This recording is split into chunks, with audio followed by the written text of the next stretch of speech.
Assalamualaikum warahmatullahi wabarakatuh. Halo teman-teman semua, perkenalkan nama saya Lina Sapitri. Saya mahasiswa jurusan Komunikasi dan Penyiaran Islam semester 7 kelas B. Nah, pada kesempatan kali ini, saya akan mencoba mengulas pelanggaran kode etik jurnalistik pada suatu pemberitaan. Nah, video ini juga sekaligus untuk pemenuhan tugas UAS ya, ujian akhir semester. Mata kuliah Etika dan Hukum Pers yang diampu oleh Bapak Anisul Fuad. Nah, bagaimanakah ulasan mengenai pelanggaran kode etik jurnalistik pada suatu pemberitaan? Nah, ini dia. Nah, di sini saya melampirkan ya, menempelkan foto tangkapan layar dari portal berita online. Nah, pada kesempatan ini saya akan mengulas ini. Pelanggaran kode etik jurnalistik yang dilakukan pada pemberitaan online tribunnews.com. Ini teman-teman bisa sama-sama melihat. Jadi judul dari berita ini adalah AKJ diperiksa kesehatan sebelum diserahkan kepada jaksa. Lalu timbullah suatu pertanyaan.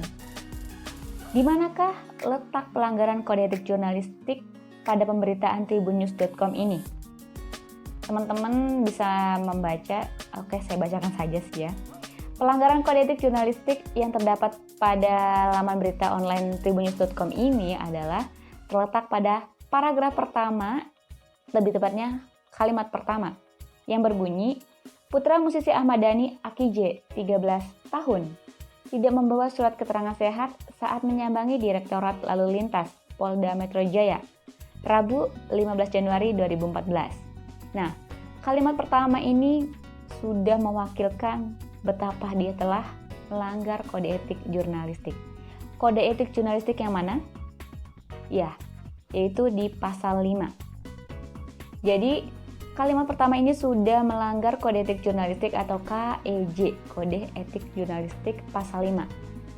Apa sih bunyi dari kode etik jurnalistik pasal 5 itu? Bunyinya adalah, wartawan Indonesia tidak menyebutkan dan menyiarkan identitas korban kejahatan susila dan tidak menyebutkan identitas tersangka anak dari pelaku kejahatan. Jadi penafsiran dari KEJ pasal 5 ini tuh ada 2 poin. Yang pertama, identitas. Identitas adalah semua data dan informasi yang terkait seseorang dan itu memudahkan orang lain untuk melacaknya. Yang kedua itu anak. Anak itu adalah mereka atau orang yang berusia kurang dari 16 tahun dan dia belum menikah. Di sini sudah jelas sekali tadi di kalimat pertama pemberitaan online tribunnews.com, putra musisi Ahmad Dhani AKJ, 13 tahun. Jadi AKJ ini si tersangka anak ini, dia berusia 13 tahun. Dia sudah memenuhi syarat anak, yaitu berusia kurang dari 16 tahun dan belum menikah. Lalu identitasnya, iya benar, tribunnews.com ini menyamarkan atau tidak menyebutkan nama jelas dari tersangka anak dengan hanya menyebutkan inisial namanya aja, AKJ. Tapi, apakah benar?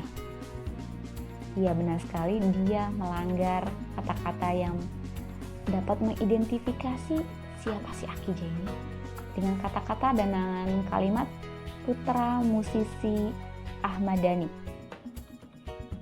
Orang Indonesia pasti tahu Ahmad Dhani ini adalah seorang musisi terkenal Indonesia yang mempunyai 3 orang anak.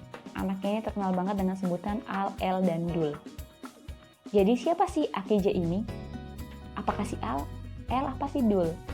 Kita lihat lagi dari 13 tahunnya. Dan ternyata AKJ adalah inisial dari anak bungsu putra Ahmad Dhani, yaitu Dul, 13 tahun. Pada tahun 2014 lalu dia berusia 13 tahun ya. Sekarang berarti dia berusia 19 tahun, ya kurang lebih seperti itu.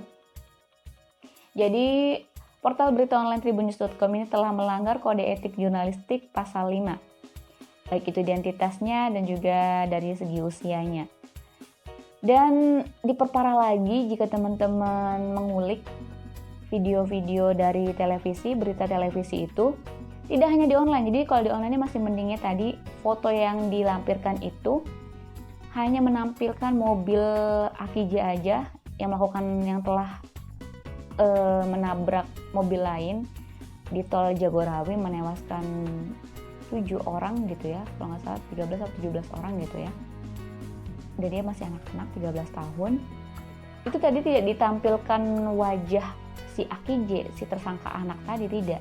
Tapi kalau di berita-berita televisi, teman-teman akan menjumpai wajah dari AKJ itu tanpa sensor. Nah, ini sudah melanggar kode etik jurnalistik dan juga KPI ya, karena tersangka anak ditampilkan di televisi dengan terang-terangan gitu ketika diwawancarai, baik itu secara live maupun tidak gitu, tanpa disensor. Tidak hanya berita online berarti ya, berita televisi sudah melanggar kode etik jurnalistik itu secara terang-terangan, lebih parah, lebih ganas lagi ya. Nah, itu dia tadi ulasan tentang pelanggaran kode etik jurnalistik pada laman berita online tribunnews.com. Mungkin itu saja yang dapat saya ulas dan saya sampaikan, saya bagi kepada teman-teman semua. Kurang lebihnya saya mohon maaf. Wabillahi taufiq wal hidayah. Wassalamualaikum warahmatullahi wabarakatuh. Bye bye.